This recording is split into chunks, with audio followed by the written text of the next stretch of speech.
media is an environment.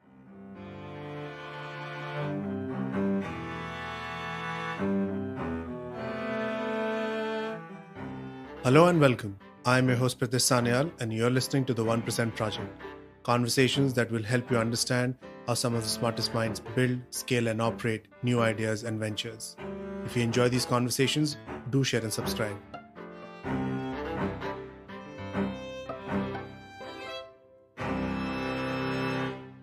My next guest on the 1% Project is David Collet. He has been a sales executive in sports and media space for more than 20 years, worked with CNN, Perform, OPTA Sports across Asia and Europe. We have this conversation with him trying to define media in the 21st century, the next frontiers in the media industry, evolution of gaming, such as Frontier Games, Epic Games, and Fortnite. Netflix and its challenges, eSports and its future in Asia, Snapchat entering Asia. It's a very good question because I think the frontier of media has changed, and the answer is never just straightforward. My definition of media today is any environment that enables someone to engage meaning consume or create, with an audience around stories that are supported by shared common values. In short, any opportunity to celebrate culture. And I would say the next big media is gaming by far, for me, the most exciting. Media consumption and the media industry has been disrupted by the penetration of internet, mobile phones. Do you see that there is any innovation left in the media space yet to come, or we are just observing adoption of the various innovative ideas and concepts? Somehow the definition of what I think media is, or I recognize as media, let's say, I think the stage we've been through recently and that we are still witnessing is what I call portability, in the sense that the moment we move to the mobile phone and we can take access to media with us, whatever media is, a newspaper, a video signal, a sound and radio, podcast or whatever. The moment we took it with us, we expanded the opportunity of engaging with different forms of media. And now, since we have our phone with us, we are finishing to reach a sort of climax. There won't be more than 24 hours in a day, and we are already able to over-consume media every second of the day if we want.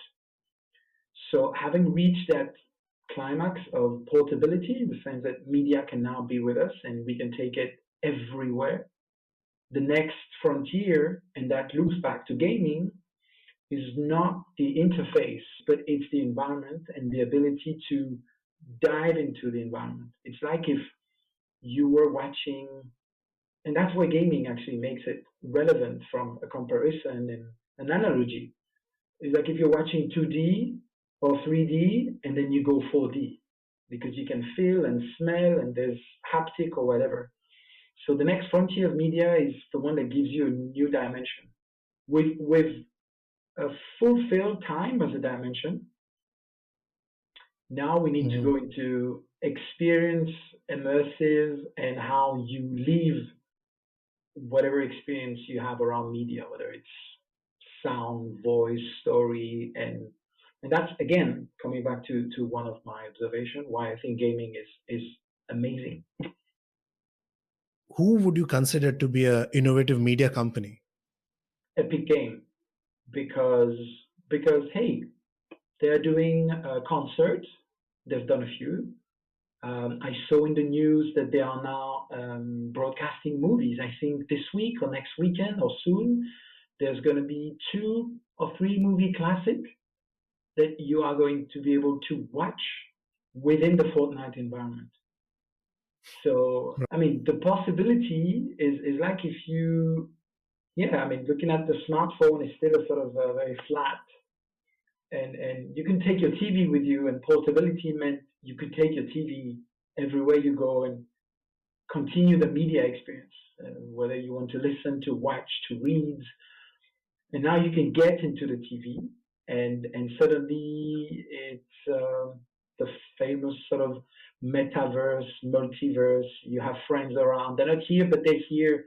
In that dimension, I think is what's next. And I think these guys are the next big media company because of what they can bring in that environment. And it goes back to my definition. Media is an environment, whether it's a flat or 3D environment. So I'm excited about that, really. And do you see them challenging Netflix? Reed Hastings, the founder of Netflix, has very famously said, I think last year, on a call with the shareholders and announcing the results, and he said, we're not competing with HBO, we're competing with Fortnite. So there you go, you already have your answer, and he knows it already. He said, first, we're competing against sleep, and that brings it back to my portability element. It's available 24/7, so anytime, anywhere, I can watch Netflix. But then if somebody offers me an environment, an experience that is stronger than the one I get with Netflix because I'm a co-creator and not just a passive consumer, we reach the climax of passive consumption. Now it's about co-creation and experience. And it's going to be hard for Netflix to compete with that.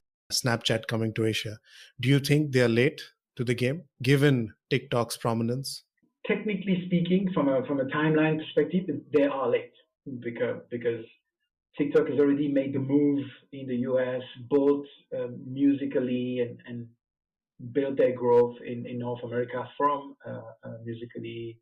So Snap coming here, yes, it's a bit late for the game from a time standpoint, but from an experience, and again, I come back to my definition, that environment within which you get people that share experience and stories around things they believe in. I think Snap is really trying to layer content with AR and VR. It's not really something that TikTok is doing per se. TikTok is still very music driven and maybe shorter form content and maybe appeal to a different aspect of how I share common value and send a message on the platform.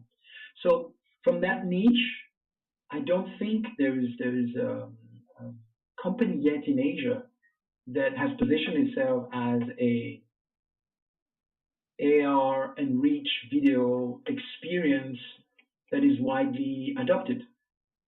So maybe there is a regional niche for them to capture and to bring an element of the conversation. Whoever you are as a media, your next challenge is to build a global niche. That's my personal belief. And usually when I talk with friends and I see company coming here, or I think about company going to the west and east and trying to cross road and expand, the commonality that I see with the champions, they're global niche champion. Pick a niche, pick a span of attention that you can own within 24 hours, 10 minutes, 6 minutes, 20 minutes, half an hour per day, and become a champion of that niche globally. I always say that Starbucks as a company should get into co-working space, or they should take over a company like WeWork, because the world's biggest co-working space where you get a coffee and you potentially see a lot of hustlers working out of is Starbucks. For me, the best entrant into the co-working space would be Starbucks. Who do you think should enter the media space? Wow, that is a difficult question. And I'm not sure I will be able to come up with an answer. Interestingly, the founder of Starbucks, I think, said that they see themselves as a training company. And I was very surprised about that comment. And I like that because sometimes there's different idea behind the business than what we can see as a consumer or what we can think of when we don't pause and have a conversation with someone, like we're doing now during an interesting podcast. And they wanted to position themselves, Starbucks, between your home and your place of work as somewhere you stop by. But I think they become more in doing so because they created a space and I think they're now a combination of both. The group that owns Starbucks and own the rest of the food and beverage venue, their unit economic is a training business. Train people to be able to handle over people that comes by on their journey between home to work, between work and work. I go to work, I have lunch, and then I come back, or between. So it's basically a customer experience management company, and across multiple food and beverage and drink venue, that's the unit economic. That I found that insightful to think about it from their perspective, and I think that's basically true still today for Starbucks. But the venue element and the fact that although the majority of the drink that is consumed is taken away, the people who stay for a different reason. They stay to either have time for themselves or to collaborate.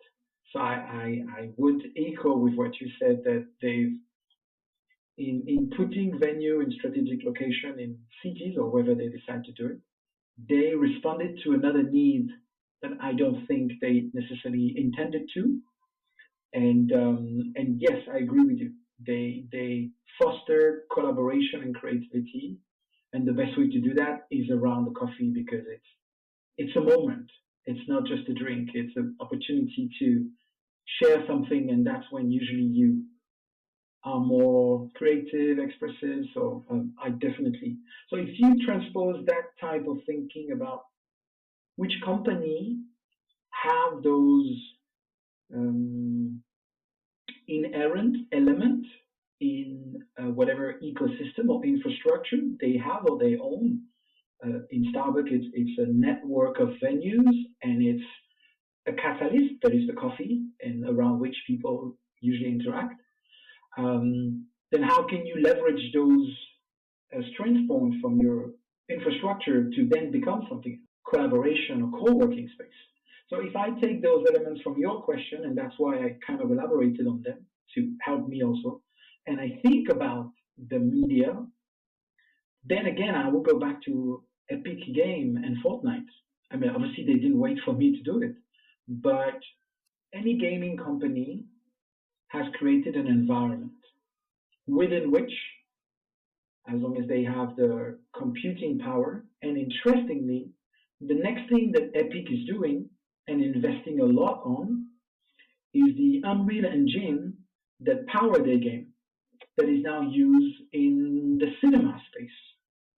So if you're a fan of movies or TV series and you watch The Mandalorian, which is the new original Star Wars inspired series by Disney Plus about the character of the Star Wars universe, The Mandalorian, they don't use green background to shoot. They use the Unreal Engine in the background that gives you an amazing rendering of a complete real life, like it's not even video game, it's real life type of universe. And they keep releasing new capabilities, new ability for people to use that engine, to use that tool to create universe. That's the genius. It's a bit like Starbucks with their coffee and their venue, and they could sort of make that to a greater good of co-working. He's already doing that. He's already strengthening the co-creation and production capability with the engine, and then starting with one universe, which is Fortnite. But tomorrow, when you merge those, you will have more storytelling capabilities. You will have stadiums. You will have people. You will have movies that people are part of, and that's really what excites me. Coming to esports as an industry is a multi-billion dollar industry, and 49% of the revenue actually comes from Asia. True. So how do you make sense of this new age industry and where is it heading? I am not an expert in esports per se. It's not my background. I'm not a heavy gamer, so I would not pretend to claim any high level of expertise. But 3, 4 years ago, I really started to look into it because again, I saw some change and I saw some signal noise coming from that universe, and I found it very attractive and very interesting from a potential to where it could go.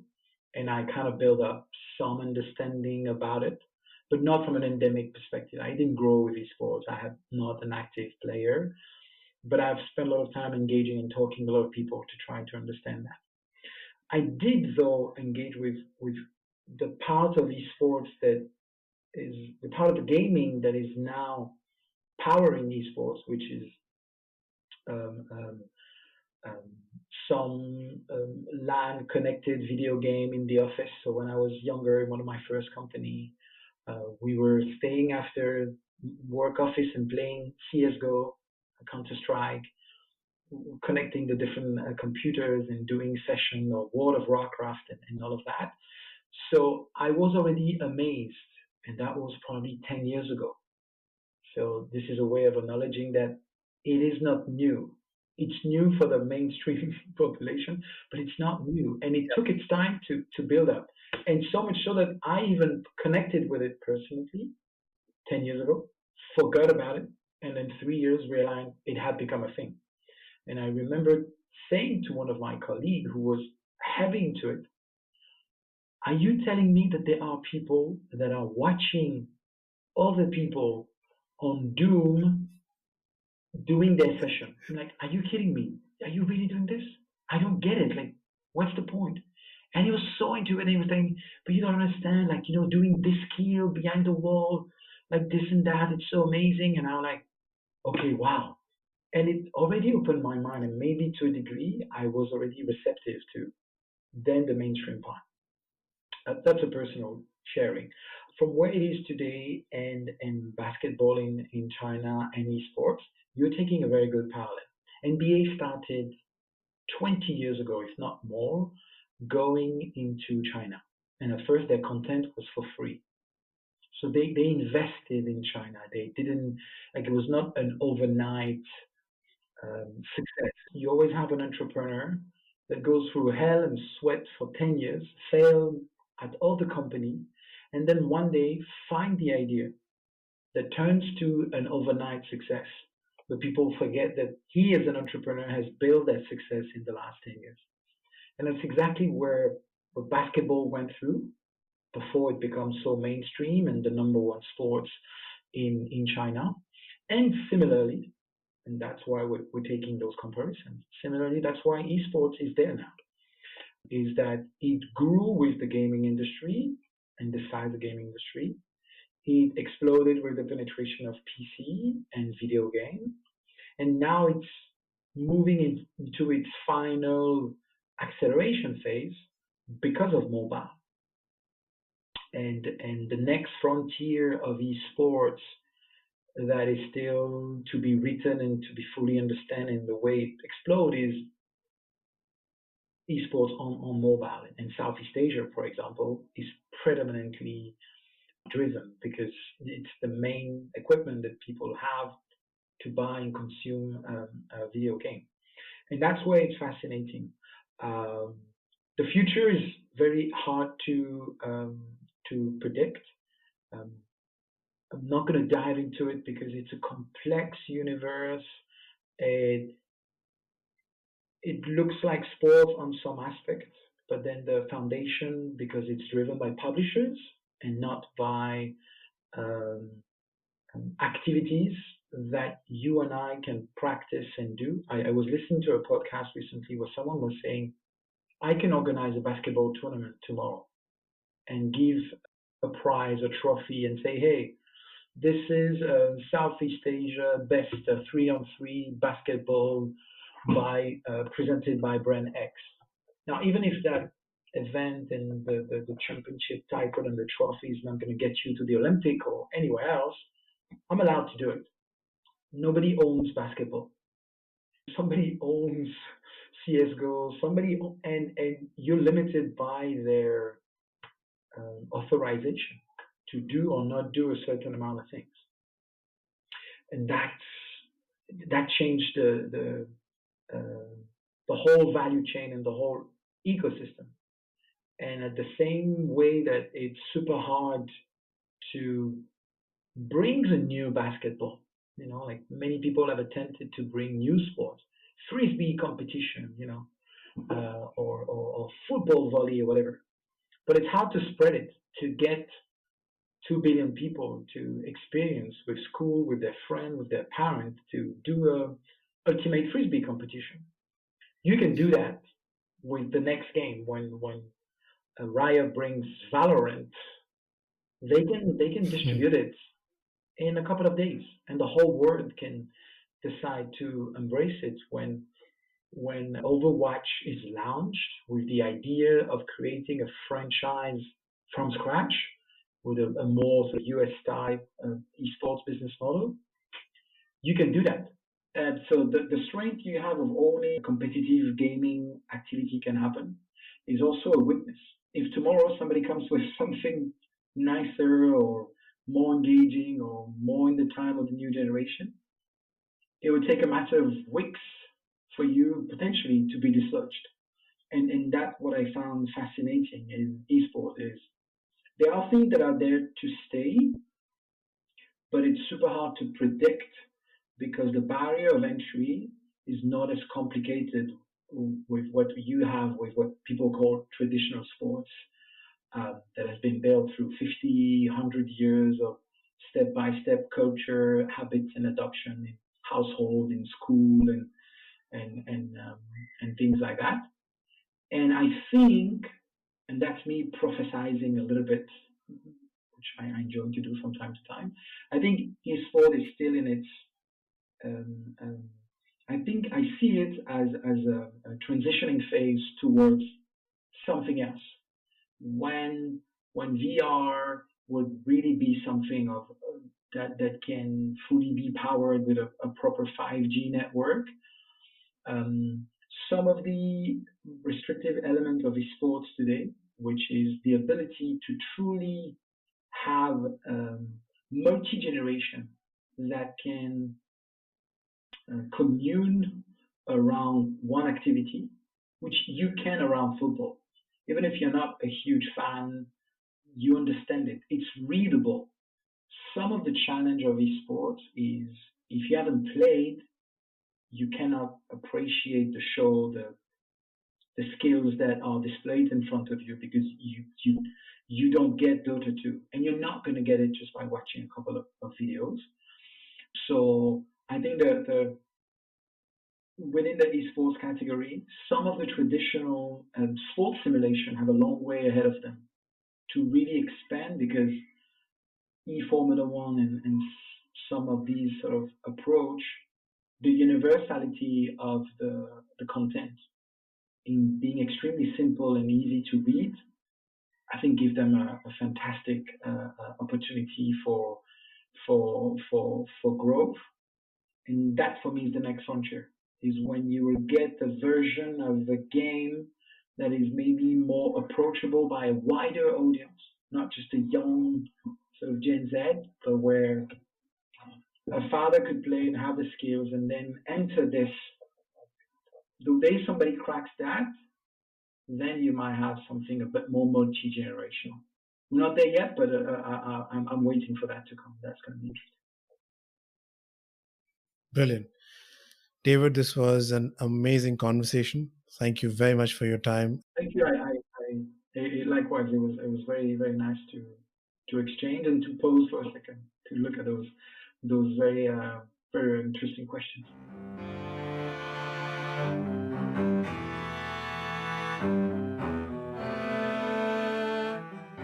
You can find the show notes for this episode and every other episode on 1%.live. If you enjoyed this conversation, share it on social media, and leave a review. See you next time.